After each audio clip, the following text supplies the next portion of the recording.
नमो भगवते वासुदेवाय कृष्णाय वासुदेवाय हरे परमात्मने प्रणतः क्लेशनाशाय गोविन्दाय नमो नमः। नमः परमहंसास्वादित चरणकमलचिन्मकरन्दाय भक्तजनमानसनिवासाय श्रीरामचन्द्राय वागीशायस्य वदने लक्ष्मीर्यस्य च वक्षसि यस्यास्ते हृदये संवित् तं नृसिंहमहं भजे। गुरुर्ब्रह्मा गुरुर्विष्णुर् गुरुर्देवो महेश्वरः गुरुस्साक्षात् परब्रह्म तस्मै श्री गुरवे नमः। भगवत चरण कमलानुरागी सभी आत्मीय स्नेहीजन, मेरे पितृतुल्य पूज्य पांडे जी, स्वाध्याय परिवार के सभी आदरणीय महानुभाव, मातृशक्ति और इस विज्ञान के सदुपयोग से अपने समय का सदुपयोग करने वाले सभी प्रेमियों को मैं प्रणाम करता हूँ, सबका अभिनंदन करता हूँ, सबको मैं वंदन करता हूँ। परमात्मा की कृपा करुणा से बहुत ही अंतराल के बाद आज हम लोग पुनः श्री गीता माता की कृपा से उन्हीं का चिंतन और मनन करने हेतु एकत्रित हुए हैं। ऐसे चाहकर भी हम गीता स्वाध्याय से नहीं जुड़ पा रहे थे, क्योंकि प्रायः कथाओं की काफ़ी व्यस्तता रही। ठाकुर जी की आज मंगल कृपा हुई। ये नवरात्रों के दिनों में आज हम पुनः माँ भगवती हम सब पर अनुकूल हैं, इसलिए सत्संग की सरिता में भगवत चिंतन की यात्रा में अवगाहन करने का हम सबको यह अवसर मिल रहा है। आप सभी को पहले तो मैं साधुवाद देना चाहूँगा कि कई लोग जो अभी वर्षाने की कथा में जो सजीव प्रसारण चल रहा था श्रीमद् भागवत जी का 14 दिवसीय, आप लोग वहाँ जुड़े और मेरे पास बहुत संदेश आ रहे हैं उस कथा के संदर्भ में। आप लोगों के प्रशंसनीय उद्गार को सुनकर हृदय एक तरह से देखा जाए तो अभिमान से भर भी जाता है कई बार। तो आप लोगों का स्नेह, उसके लिए आप लोगों की प्रशंसा के शब्दों को मैं प्रणाम करता हूँ, जो आप लोग जुड़े और इसका आनंद लिया। श्रीमद् भगवत गीता की ऐसे यात्रा वर्षों के बाद हम लोग यहाँ कर पा रहे हैं।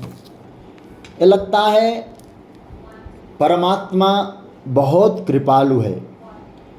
इतने दिनों के बाद, इतने वर्षों के बाद भी आप लोग पुनः जुड़े हैं और इसके लिए बड़े उत्साहित मुझे प्रतीत होते हैं।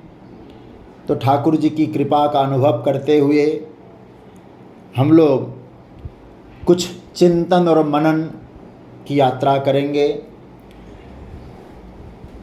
अभी जो 17वां अध्याय है उसके भी कुछ श्लोक शेष है, उनकी भी कुछ चर्चा करें। लेकिन आज मेरे मन में कुछ ऐसे विचार आया, कुछ नोट्स बनाए, थोड़ा सा हमको इन चिंतन के आधार पे आगे बढ़ें, ऐसा मेरे मन में विचार आया है। इसलिए मैं सीधे 17वें अध्याय के उन श्लोकों में प्रवेश न करके थोड़ा सा कुछ गीता पर जो छोटी बुद्धि के आधार पर कुछ चिंतन मिला, उस पर हम लोग सोच कर विचार करके फिर उन मूल जो प्रसंग चल रहा है, बीच में विराम हुआ था, उसमें हम लोग आएंगे। श्रीमद् भगवद गीता एक तरह से हम लोग विचार करें, जो भ्रांतियां है, मोहात्मक स्थिति है हमारे जीवन की, उसकी निवृत्ति के लिए एक सर्वश्रेष्ठ साधन है। शोक निवृत्ति के लिए, मोह की निवृत्ति के लिए इसका खूब मनन बहुत आवश्यक है। जब मैं मोह शब्द का प्रयोग कर रहा हूँ तो मैं पाणिनि व्याकरण के अनुसार मुहु वैचित्य धातु से मोह शब्द का निष्पन्न उस आधार पे कर रहा हूँ जो यथार्थ नहीं है, हम लोग उसको यथार्थ माने बैठे हैं।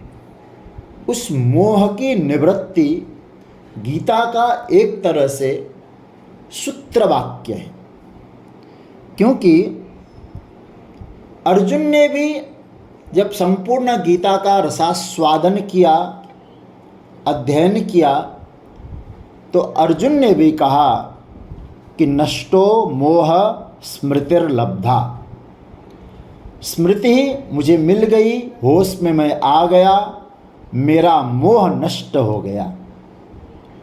तो अर्जुन का जैसे मोह नष्ट हुआ, मोह निवृत्ति हुई, तो गीता तो वर्तमान में पूर्ण प्रासंगिकता को लिए हुए है।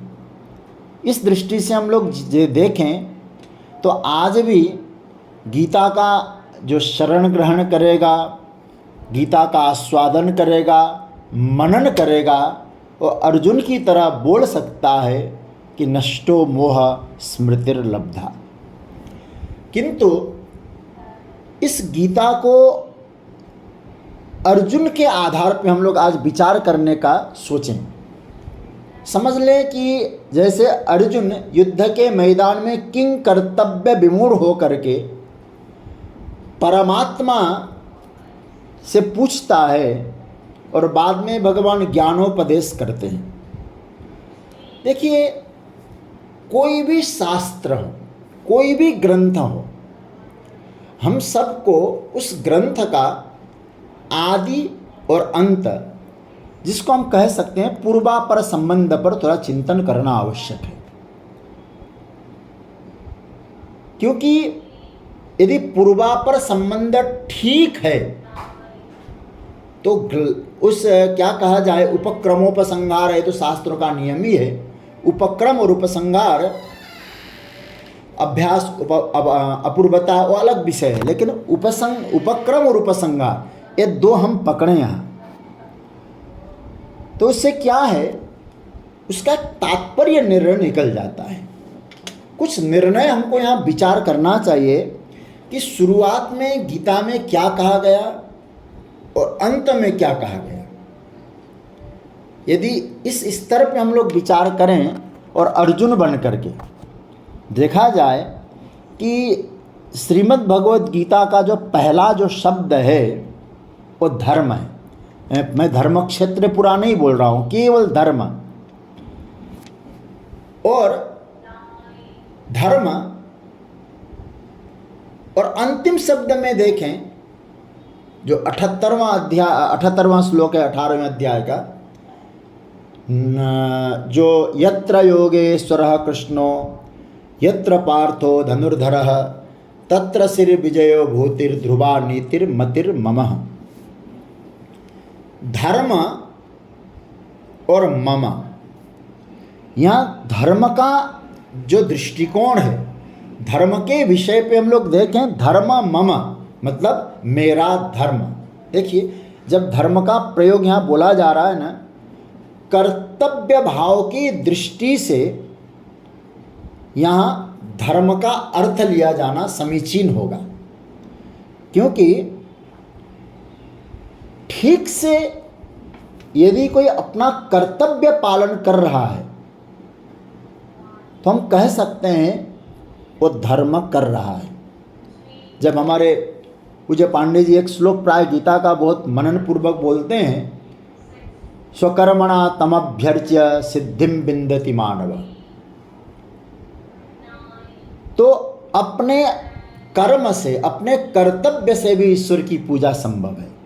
जो मुझे कर्म मिला है, जो कर्तव्य प्राप्त हुआ है, वो मेरा कर्तव्य है, मैं उसको निष्ठापूर्वक करूं तो निश्चित रूप से हम ईश्वर की एक प्रकार से पूजा कर रहे हैं, हम धर्माचरण कर रहे हैं। तो मेरा कर्तव्य क्या है? फिर मुझे क्या करना, कर्तव्य मतलब मुझे करने लायक मेरे लिए क्या है, इसमें संशय हो तो मुझे लगता है कि हमको गीता की शरण लेनी चाहिए। मेरा कर्तव्य क्या है, मेरे लिए करणीय क्या है, मुझे क्या करना चाहिए, यदि हम इन विषयों पे चिंतन करें तो निश्चित रूप से हमको गीता की, और इसका कोई रास्ता नहीं मिल रहा है तो गीता की शरण ग्रहण करेंगे तो हमें कर्तव्य का बोध तो होना ही होना है।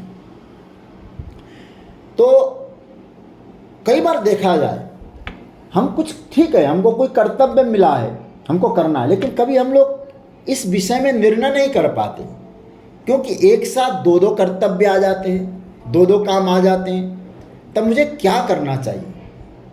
अब मैं सत्संग सुनूं इस समय या कोई अन्य कार्य में लग जाऊं? मुझे व्यापार करना है, मैं व्यापार करने जाऊं? मुझे कब सत्संग का आश्रय लेना चाहिए? मुझे कब व्यापार की स्थिति में जाना चाहिए? एक बार एक ही साथ कई बार दो दो कर्तव्य सामने आते हैं और कई बार हम त्वरित निर्णय करते हैं और उसका विपरीत स्थिति भी देखने में मिलती है, विपरीत असर भी होता है। मुझे एक छोटी सी कथा याद आती है। भगवान श्री कृष्ण अपने नित्य कर्म की निवृत्ति करके जब सुधर्मा सभा में बैठे द्वारिका में, तो एक साथ दो दूतों ने प्रवेश किया प्रभु के पास।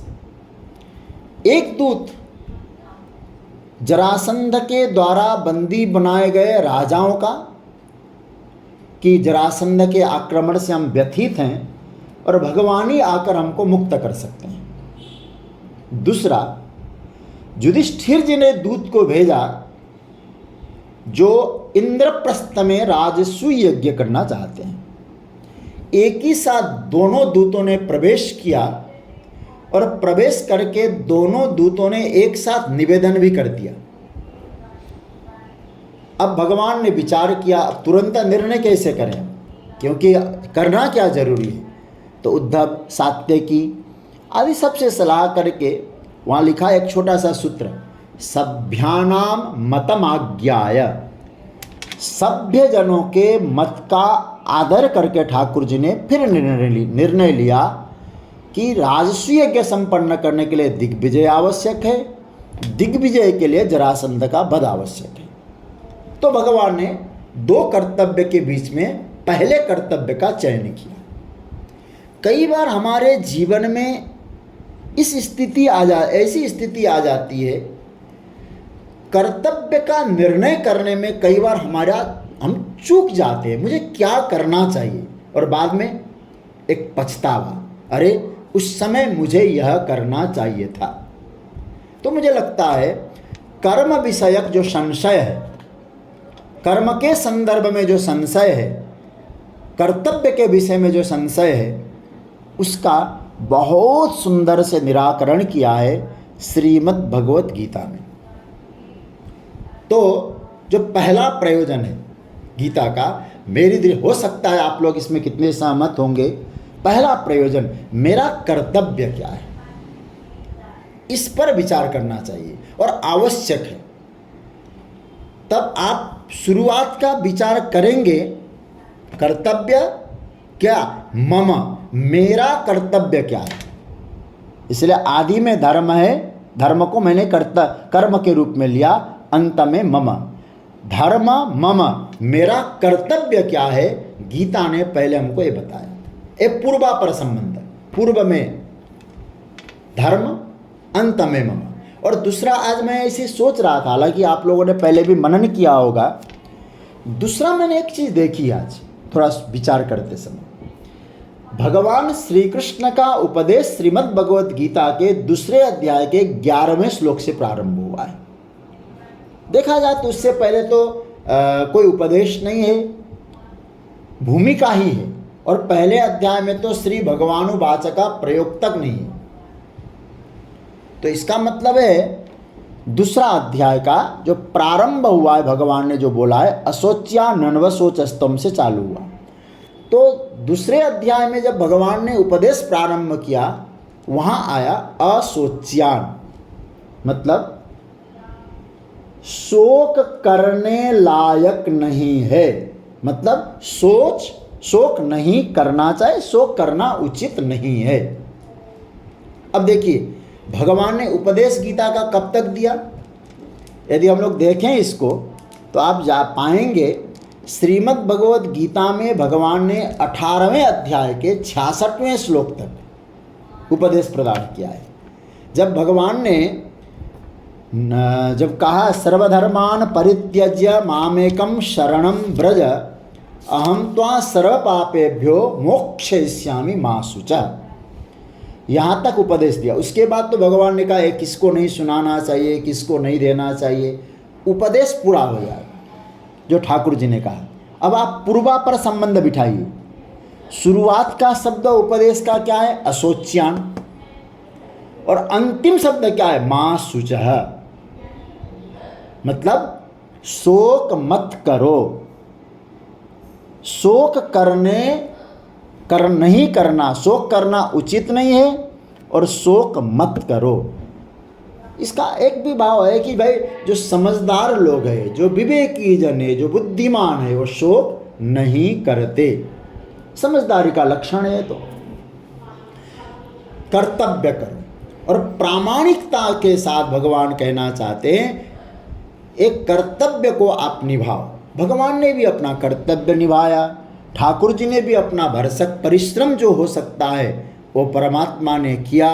इसलिए गीता ने, पहला जो सूत्र मैं आपको बताऊं, गीता आपको कर्तव्य के लिए प्रेरित करता है। और कर्तव्य कैसा हो? शोक करने जैसा जीवन न बने। कर्तव्य में उतार चढ़ाव आता है तो आप शोक से रहित हों, चिंता से रहित हों। ध्यान दें, मैं एक बात बार बार कहा करता हूँ, श्रीमद् भगवत गीता का अध्ययन करके पलायनवाद जो लोग एक तरह से आरोप करते हैं, पलायनवाद गीता ने नहीं सिखाया है, और बात भी सही है। जिन्होंने गीता अध्ययन किया और पलायन किए, वैसा अर्जुन तो पलायन ही करने को राजी था। और गीता स्वाध्याय के इतने सदस्य, इतने दिनों से हम लोग पहले गीता चिंतन किए थे, कोई घर से तो भागा नहीं है। कहने का मतलब यह है कर्तव्य में हम सभी लोग लगे, कर्तव्य का आदर हम सब लोगों के जीवन में होना चाहिए।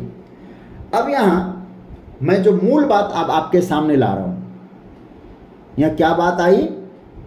कर्तव्य। मेरा कर्तव्य क्या है, मैं कौन से कर्तव्य का लायक हूँ। अब इस बात को समझना है। मुझे यहाँ तक आज विचार करके आपके सामने कुछ बातें रखने का मन बना रहा हूँ। पहले हमको किसी भी कर्तव्य का निर्णय करना हो, उससे पहले हमको स्व का निर्णय करना पड़ेगा। स्व मतलब स्वयं, अपना निर्णय आपको करना पड़ेगा। मैं कौन हूं, मैं किस धरातल पर, मेरी स्थिति क्या है, मैं किस देश में हूं, मैं किस काल में हूं, मैं कौन हूं। कई बार क्या होता है, हम कर्तव्य का निर्णय करने के लिए तैयार होते हैं, लेकिन समस्या ये बनती है मुझे अपनी स्थिति के बारे में जानकारी नहीं। इसलिए स्व को समझ लें आप। पहले स्व का निर्णय करें कि हम कौन हैं, फिर हमारा कर्तव्य निर्धारण हो जाएगा। और तब कर्तव्य निर्धारण करेंगे तो आपको सच्ची बात कहे कभी भी आपको कर्तव्य बाधक रूप लगेगा ही नहीं। हम क्या हुआ, हमारा जीवन स्व का निर्णय हुआ नहीं और कर्तव्य का निर्णय करने चल बैठे। एक गीता का एक सूत्र है, इसलिए अभी मैं आपको बताऊंगा कि भगवान क्या कहना चाहते हैं, तुम्हारा कर्तव्य क्या है। देखिए, एक बड़ी प्रसिद्ध कथा है और कई बार आप लोगों ने भी सुनी होगी कि एक नदी को पार करने के लिए 10 लोग थे। पहले गिनती कर गए 10 है और 10 की गणना हो गई, नदी पार कर गए तो सब लोग बैठ के रोने लगे। उधर से कोई बाबा जी आए, बाबा जी ने कहा रोते क्यों? बोले 10 आए थे महाराज जी और एक कहाँ चला गया, लगता है डूब गया। बोले कैसे? अभी हम लोग 9 हैं। 9 हो? बोले गिनने में तो 10 लगते हो, तुम गिनो तो सही। जो गिनती कर रहा था स्वयं को भूलकर और 9 लोगों को गिनती कर रहा था, स्वयं को मतलब नहीं। 1 2 3 4 5 6 7 8 9 बार बार गिनती कराया। तो बाबा जी ने कहा एक काम करो, सबसे पहले अपने को गिनती करो, फिर तुम सबको गिनती करो तो 10 पूरा हो जाएगा। तो आज हम सब गिनती करने को तैयार है, ये करेंगे, वो होगा, ये होगा, लेकिन हम अपने स्व को नहीं पहचान पा रहे। हमारा स्वधर्म क्या है? इसलिए मम धर्म मम, मेरा स्वधर्म क्या है, मेरा स्व कर्तव्य क्या है, इसको निर्णय करने से पहले मैं कौन हूं, मैं किस स्थिति में हूं। इसलिए याद करिएगा, स्व का निर्णय नहीं होगा और हम कर्तव्य का निर्णय करने चलेंगे तो हमारा कर्तव्य सदा गलत मार्ग में जाएगा।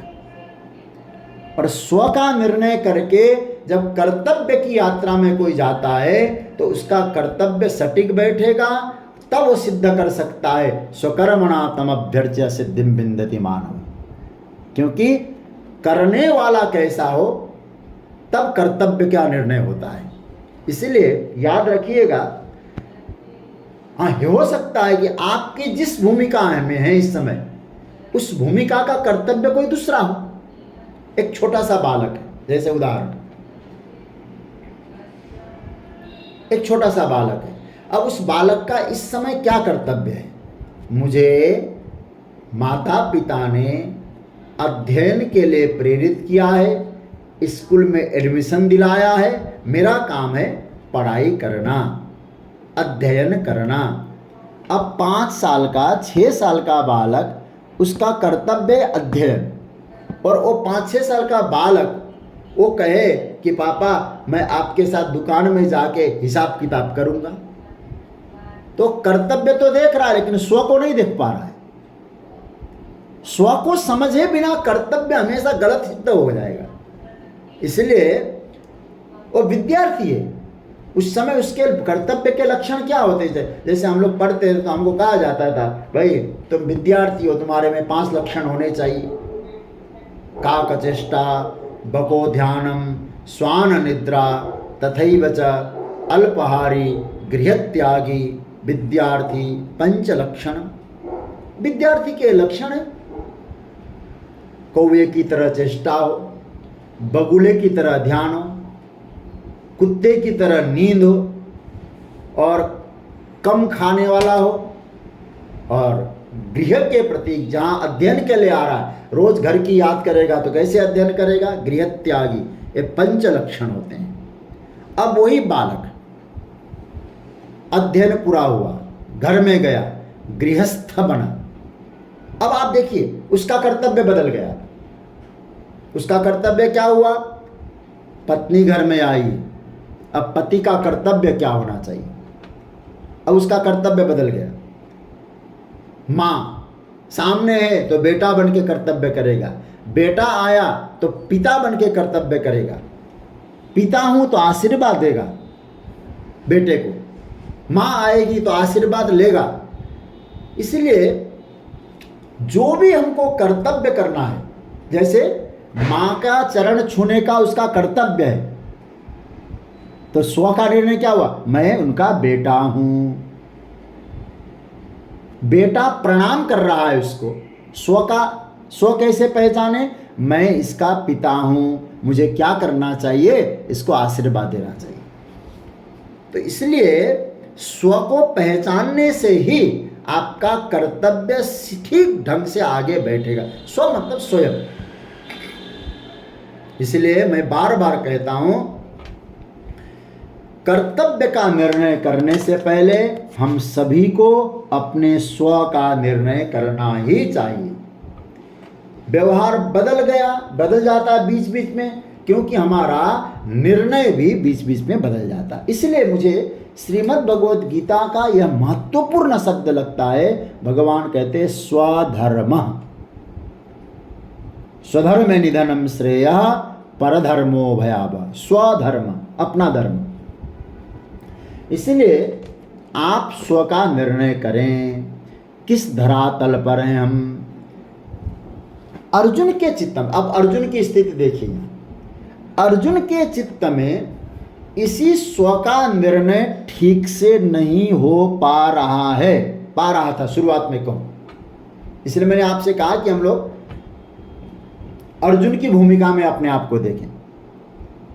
शुरुआत में पहले दूसरे अध्याय की स्थिति आएगी, धीरे धीरे अर्जुन को बोध होगा और कहता करिष्ये वचनम तब, वहां तक पहुंचेंगे अर्जुन। लेकिन क्या शुरुआत में लगता है क्या अर्जुन को अपने कर्तव्य का बोध हुआ था? यदि हुआ होता तो अर्जुन दूसरे अध्याय के 7वें मंत्र में क्यों ऐसा बोलते, महाराज धर्म सम्मूढ़ चेता, मैं समझ नहीं पा रहा हूं कि मुझे क्या करना है। इसलिए थोड़ा गहराई में हमको उतरकर चिंतन करना पड़ेगा।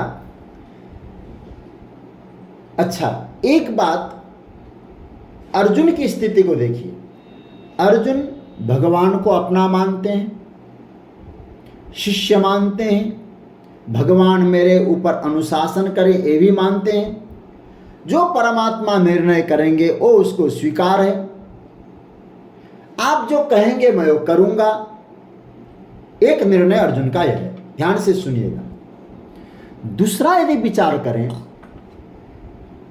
मैं युधिष्ठिर धर्मराज का छोटा भाई, युधिष्ठिर जी का मैं छोटा भाई, इसलिए युधिष्ठिर जी जो कहेंगे वो भी अर्जुन करते हैं। आप मेरी बात का गलत अर्थ मत करिएगा, क्योंकि जुआ खेलने का काम युधिष्ठिर जी का था, अर्जुन का नहीं था। अर्जुन ने नहीं खेला जुआ, जुआ अर्जुन नहीं खेला, लेकिन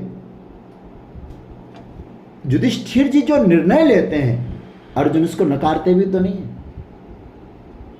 आप इधर थोड़ा सा और गंभीरता से सोचिएगा, क्योंकि इस समय यहाँ अर्जुन की भूमिका को आप देखेंगे, कोई अर्जुन बालक बुद्धि वाले तो है ही नहीं। अभिमन्यु जो 16 वर्ष के हैं, जिसका बेटा 16 वर्ष का हुआ हो, अर्जुन की आयु कितनी समझते होंगे आप? हाँ, कम से कम भाई नबी हो तो 35-40 के तो हो गए होंगे, कम से कम भी माना जाए तो। कोई बालक तो है नहीं हो। तो आज यहां क्या हो रहा है अर्जुन की स्थिति? अर्जुन अपने स्वतंत्र व्यक्तित्व को खड़ा करने की कोशिश कर रहे हैं। देखिए, को बड़ा छोटा कहता अपराध, कौन बड़ा है कौन छोटा है, ये अपराध मैं नहीं कर रहा हूं, लेकिन हमको ये सोचना है अर्जुन एक छोटा सा अपना अलग से स्वतंत्र व्यक्तित्व को स्थापित करने का प्रयास कर रहे हैं। क्या कह रहे हैं? युद्ध करने में भलाई नहीं है। युद्ध में कोई भी जीते अथवा कोई भी हारे, लेकिन जो रक्त बहेगा वो हमारा ही कोई संबंधी का होगा। ये अर्जुन का भाव है।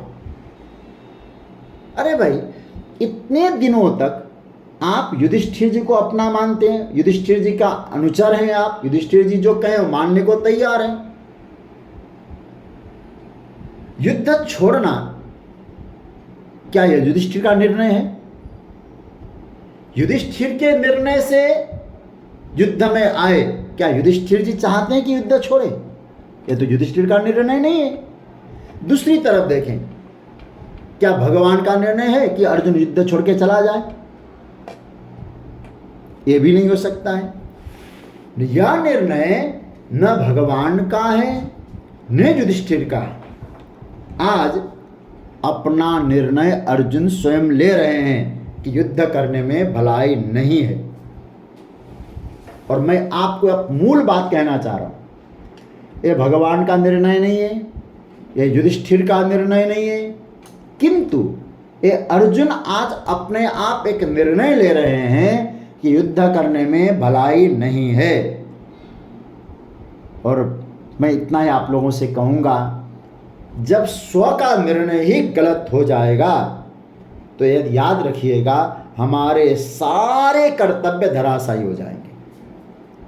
हमारा स्व, क्योंकि यहाँ अर्जुन को स्व की पहचान नहीं हो पा रही, इसलिए भगवान ने अर्जुन को ऐसा फटकार लगाया है, क्लैब्यम मास्मगमः पार्थ नैतत्त्वयुपपद्यते।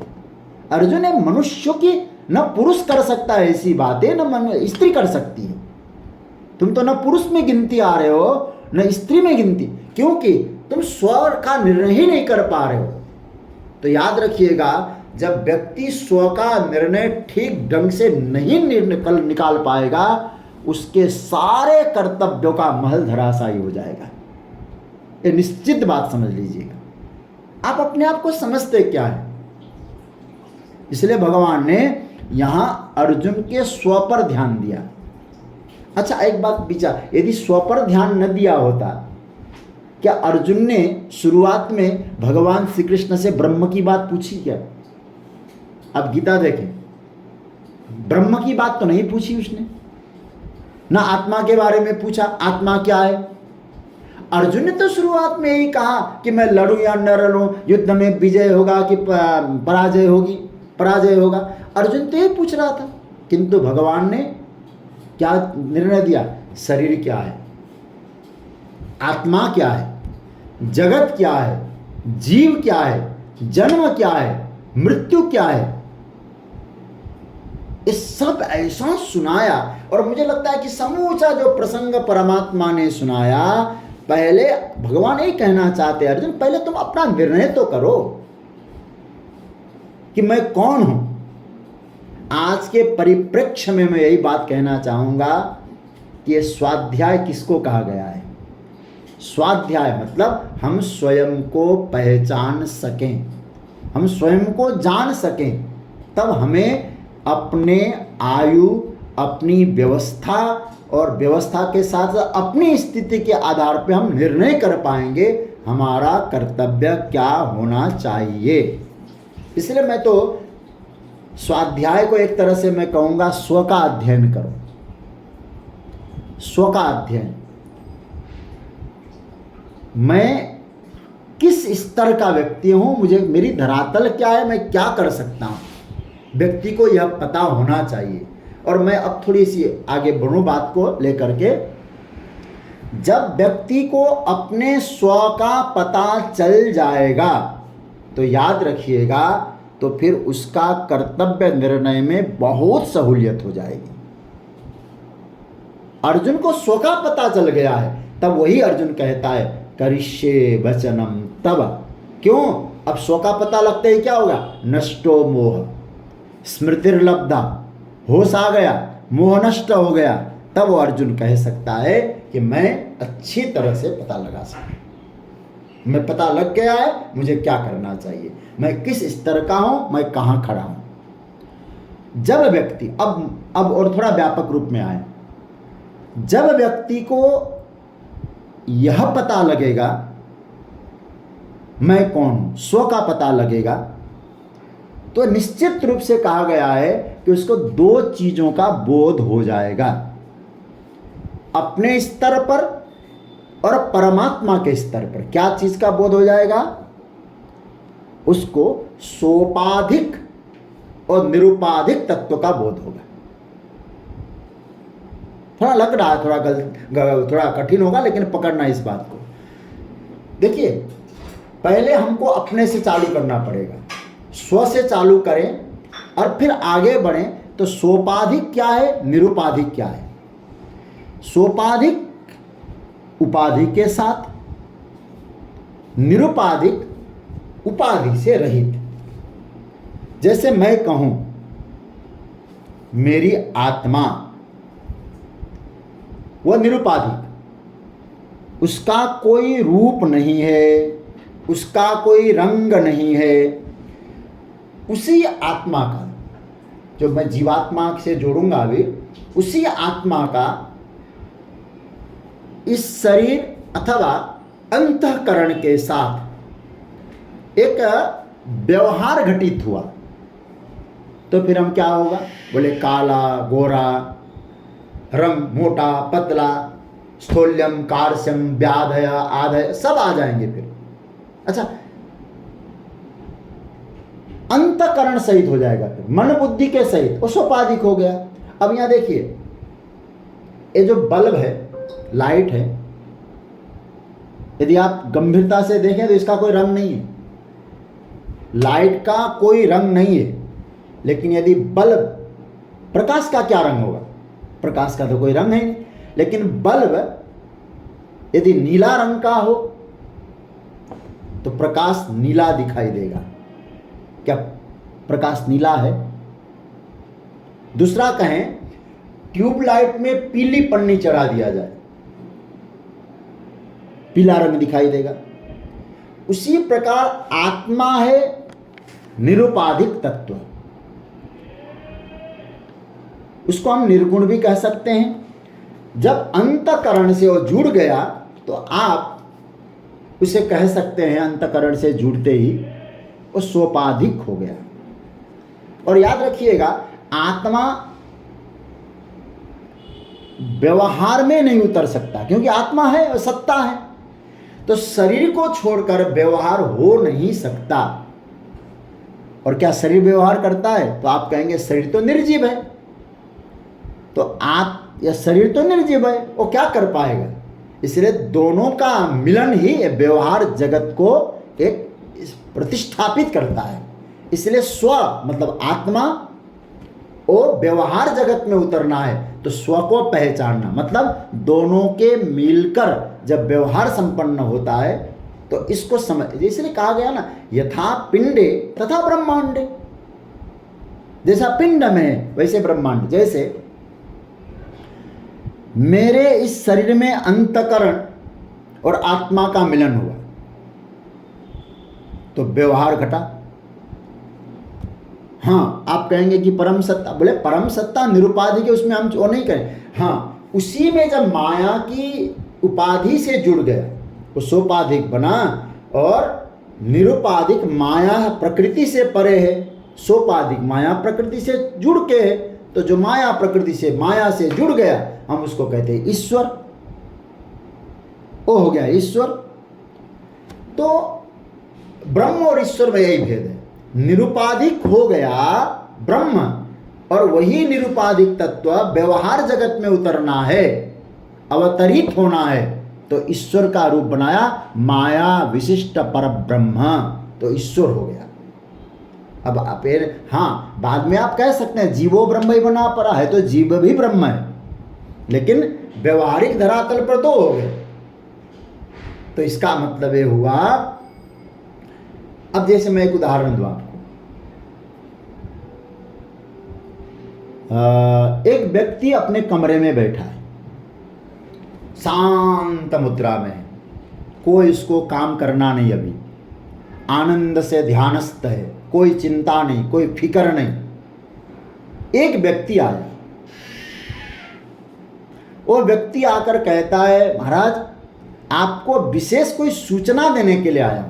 बोले क्या सूचना देने आए हो? वो कहता है आपने एक लॉटरी खरीदी थी ना, उसमें आपको जैकपॉट लग गया है।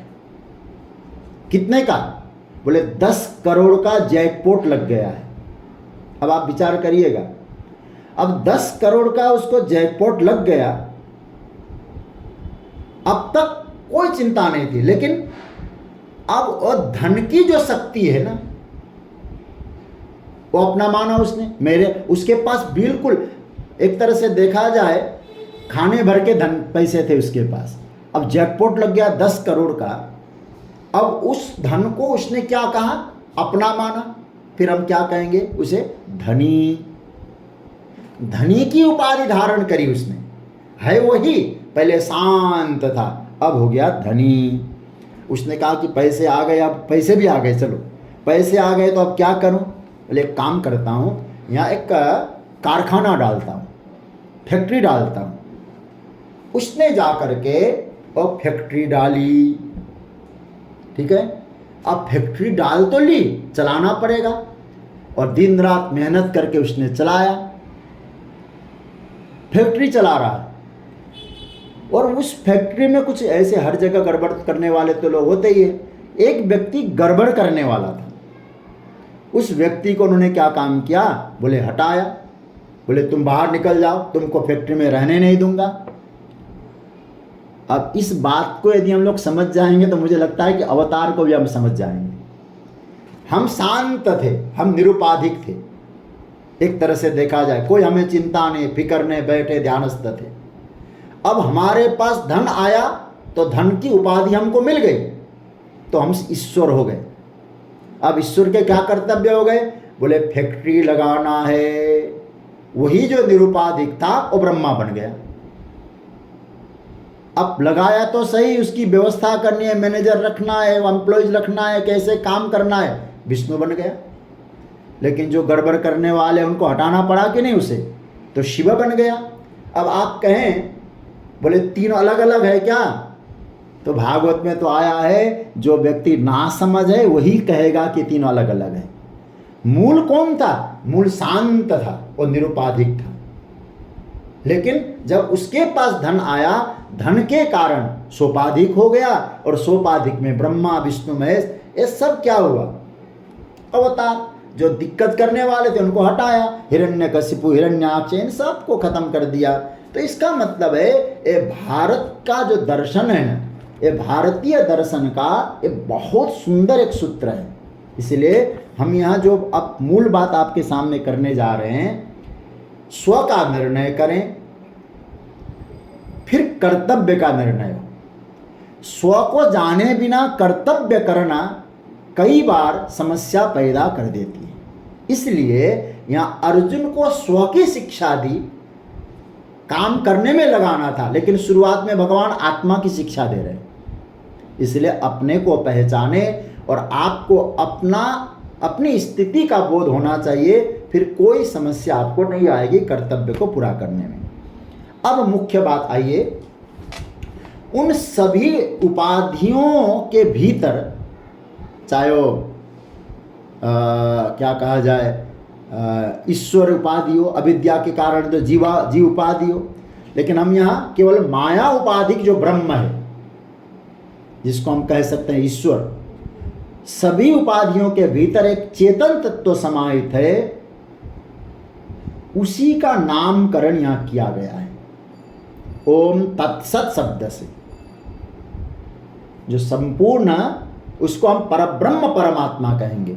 तो सारी क्रियाओं का जो मूल है वो परमात्मा का स्वरूप क्या है, उस परमात्मा के नाम निर्देश से क्या होता है, उस परमात्मा का स्मरण करने से क्या होता है, इस बात को भगवान यहाँ अब स्पष्टीकरण करना चाहते हैं। इससे पहले जो 17वें अध्याय है उसकी भूमिका पर मुझे नहीं लगता है कि हमको अभी कहने की आवश्यकता पड़ेगी।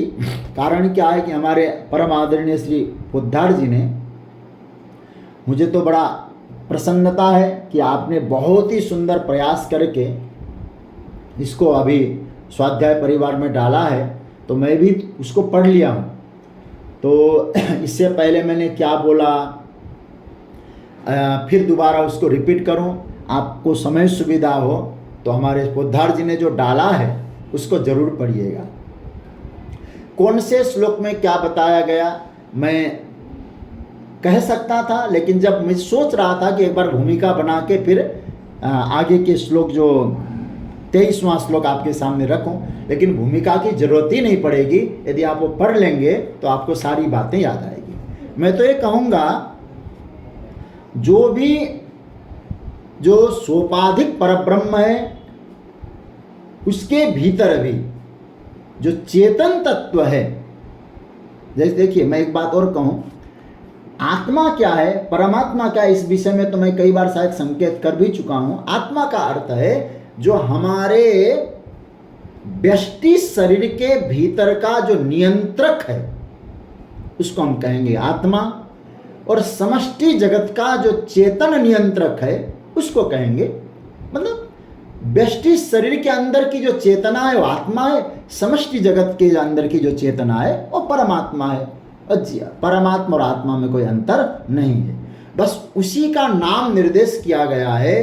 क्योंकि जब व्यक्ति कर्तव्य में उतरता है तो न चाहते हुए भी कई बार कुछ व्यवस्थित नहीं हो पाता, कुछ ऐसा होता है, तो हमको क्या करना चाहिए उस समय वादियों के लिए तो भगवान यहाँ स्पष्ट कह रहे हैं। ये 23वां श्लोक है जो हम लोगों ने 22 श्लोक तक तो मुझे लगता है कि पाठ कर लिया था, चिंतन हो गया था।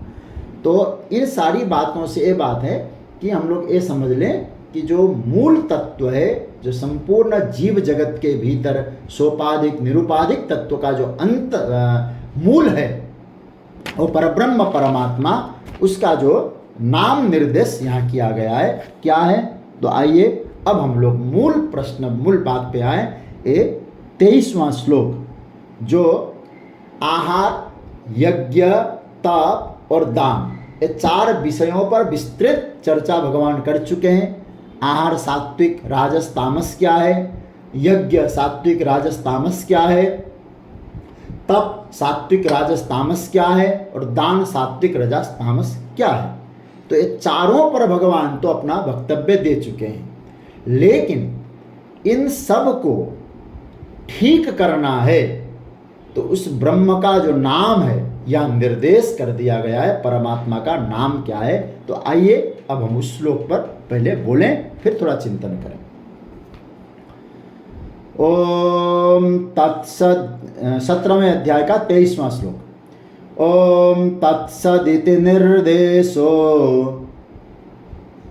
ब्रह्मणस्त्रिविधः स्मृतः ब्राह्मणास्तेन वेदाश्च यज्ञाश्च विहिता पुरा। बहुत महत्वपूर्ण बात आ रही है। भगवान कहते हैं, इसका पहले अन्वय देख ले कैसे अर्थ करेंगे। ओम तत् सत इति त्रिविधः ब्रह्मणः निर्देश स्मृतः तेन पुरा ब्राह्मणा च वेदा च यज्ञाः विहिता। अब इसका अर्थ देखिए। ओम मतलब तस्य वाचक प्रणव और परमात्मा का वाचक ओम। तत् सत इति, ओम तत् सत इति। देखिए इनकी व्याख्या आगे भगवान करेंगे, मैं बताऊंगा आपको। ओम की व्याख्या करेंगे, तत् की व्याख्या करेंगे, सत की व्याख्या करेंगे, तीनों की बड़ी सुंदर व्याख्या होगी। अब आगे का प्रकरण ओम तत् सत की व्याख्या में जाएगा। तो ओम तत् सत इति मतलब ऐसे त्रिविध मतलब 3 प्रकार से ब्रह्मणः परमात्मा का निर्देश शब्द का अर्थ है नाम, निर्देश स्मृतः कहा गया है। फिर मैं रिपीट कर रहा हूं। ओम तत्सत इति मतलब इस प्रकार से, ऐसे त्रिविध 3 प्रकार से ब्रह्मण मतलब परमात्मा का, चाहे सोपाधि को चाहे निरुपाधि को, नाम निर्देश नाम स्मृतः कहा गया है। तेन मतलब उसी से, उसी ब्रह्म से, उसी परमात्मा से। पूरा शब्द का अर्थ है आदि काल में, यहाँ अनादि शब्द का प्रयोग मत करना। आदि काल में ब्राह्मण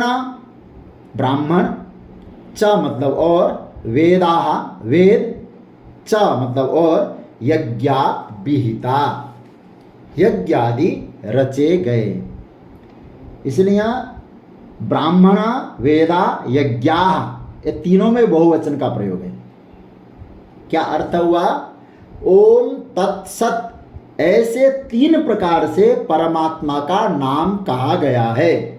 उसी से आदि काल में ब्राह्मण और वेद तथा यज्ञ आदि रचे गए हैं। इन तीनों नामों की जो व्याख्या है ना, ओम की व्याख्या अभी भगवान 24वें श्लोक में करेंगे। एक बार आप श्लोक के सामने लिख भी सकते हैं। ओम की व्याख्या करने के लिए भगवान 24वां श्लोक केवल ओम की व्याख्या है इसमें, और 25वां जो श्लोक है उसमें तत् की व्याख्या है। तत्, ओम तत्सत है ना। और फिर 26 और 27वें श्लोक में भगवान ने सत की व्याख्या करेंगे। भगवान वहां सत की व्याख्या 26वें और 27वें और 28वां श्लोक तो उपसंहार का श्लोक है। अब आइए थोड़ा सा चिंतन करें जितना समय हम लोगों के पास है। ओम तत्सत, इस प्रकार से ब्रह्म का, परमात्मा का निर्देश है। परमात्मा का 3 नामों से निर्देश, ओम तत्सत, ये 3 शब्द है। और यह तीनों को हम लोग कह सकते हैं प्रत्येक शब्द परमात्मा का ही निर्देश है। देखिए भगवान यहां ये कहते हैं कि अर्जुन, इन 3 नामों से परमात्मा का निर्देश किया गया। उसी परमात्मा ने सृष्टि के आदि में वेद, ब्राह्मण और यज्ञ की रचना की। प्रायः ऐसा होता है कि जो वेद आदि, जो कर्मकांड का जो विधान है ना, उस विधान में कर्म करते समय इस प्रकार के उच्चारण का उपदेश दिया ही जाता है। और क्यों दिया जाता है? हमारे आचार्यों ने कहा, इस विधान से, इन नामों के उच्चारण से कर्मानुष्ठान में जो कुछ अपूर्णता अथवा दोष होता है ना, उसकी निवृत्ति हो जाती है। तो देखिए उस परमात्मा ने तीनों को बनाया है। इन तीनों को में जो विधि बनाने वाले क्या है, विधि का निर्देश करने वाले कौन है? वेद। अनुष्ठान करने वाले ब्राह्मण, और क्रिया को संपादन करने के लिए यज्ञ। भगवान यहां कहते हैं कर्म जितने भी होते हैं, कोई भी कर्म हो, आपको एक बात कहूं, गीता के आधार पे बता रहा हूं, संसार में कोई भी हमारा कर्म पूर्ण निर्दोष नहीं हो सकता है। ये गीता के आधार पे कह रहा हूं मैं। कुछ ना कुछ कर्म में दोष लगा ही रहेगा। करने में कोई गलतियां हो जाती है, कुछ असावधानी हो जाती है। कितना भी व्यक्ति प्रयास करे, कर्म को आप दोष मुक्त कभी भी उसका प्रमाण पत्र नहीं दे सकते। यह दावा गीता ने तक नहीं किया। आप 18वें अध्याय का जो 48वां श्लोक देखेंगे ना, भगवान ने क्या कहा है? सहजम कर्म कौन्तेय सदोषम अपि न त्यजेत सर्वारंभा हि दोषेण धूमेनाग्निरिवावृता। अर्जुन, सहजम कर्म कौन, कर्म सहज रूप से तुम करो, लेकिन कर्म निर्दोष ऐसा नहीं बोल, सदोषम अपि, दोष युक्त होने के बाद भी आप कर्म को त्यागे नहीं। क्यों? बोले जैसे अग्नि, कितना भी, अग्नि सबको पवित्र करती है, इसमें कोई, आग सबको पवित्र करती है, लेकिन थोड़ा बहुत धुआं का मात्रा होता, धुआं की मात्रा है ना अग्नि में भी। धूमेना अग्निरिवावृता। तो इसका मतलब ये हुआ कर्म पूरी तरह से दोष मुक्त नहीं हो सकता।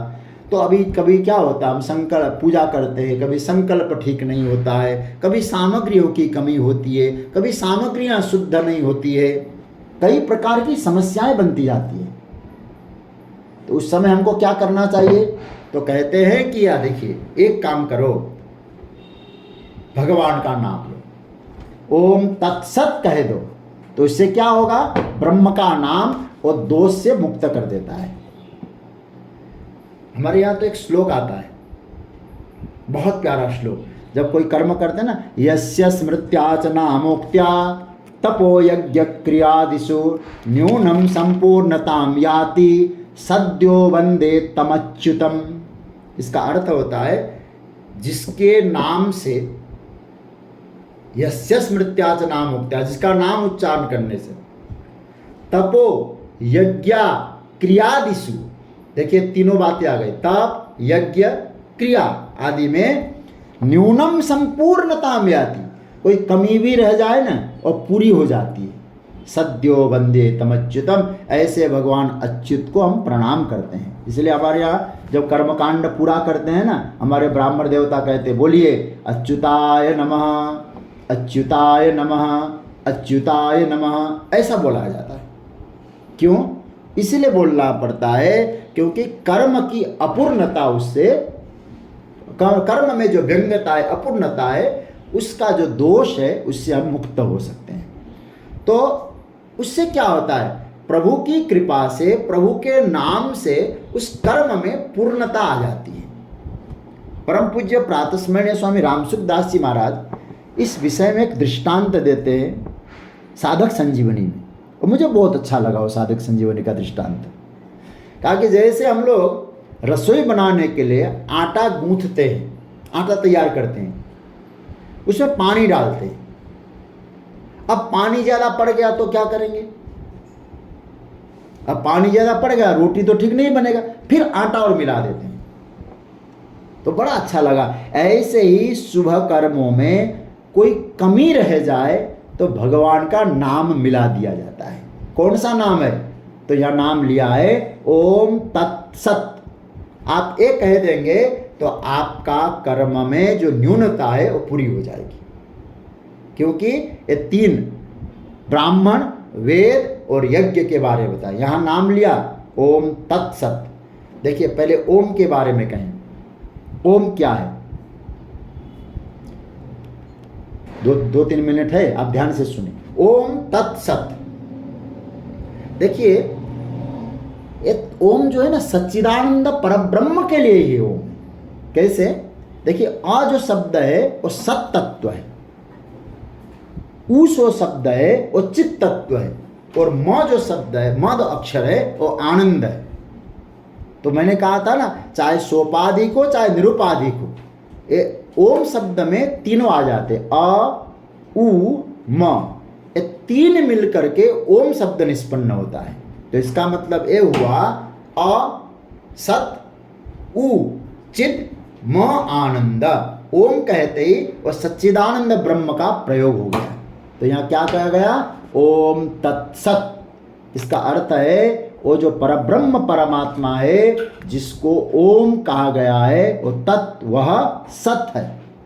ऐसा भी इसका अर्थ बनेगा। ओम और परब्रह्म परमात्मा जो क्या है? बोले सच्चिदानंद परमात्मा है। और राम कहें, चाहे कृष्ण कहें, चाहे इष्ट कहें, चाहे शिव कहें, चाहे दुर्गा कहें, आपके जो इष्ट वही स्वरूप वाले हैं, वो कौन है? सत है। यह नाम की महिमा है। और हमारे यहाँ तो कहा गया है सबसे छोटा मंगलाचरण, सबसे छोटा मंगलाचरण यदि आप करना चाहें तो एक बार ओम कह दो। यह सबसे छोटा मंगलाचरण है। किसने कहा है सबसे छोटा मंगलाचरण? स्वयं ब्रह्मा जी ने कहा, किया है, शास्त्र में आया है। ओंकारश्चाथ शब्दश्च द्वावेतो ब्रह्मण पुरा कंठम भित्वा बहिर्यातो तेन मांगलिका बुभौ। ब्रह्मा जी ने दो शब्द प्रयोग किया शुरुआत में जब काम करना था। ये क्या है?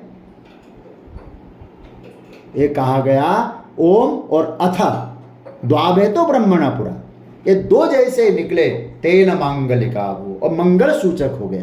तो आपके कर्म को मंगल बनाने के लिए, आपके कर्म को सुंदर बनाने के लिए आप क्या करें? ओम तत्सत इति ब्रह्मण, ये जो है उस परमात्मा का निर्देश है, और उसी के आधार पर वेद बने, यज्ञ बने, ब्राह्मणों का निर्माण हुआ। इसकी थोड़ी आगे चर्चा करके फिर कल ओम की व्याख्या होगी।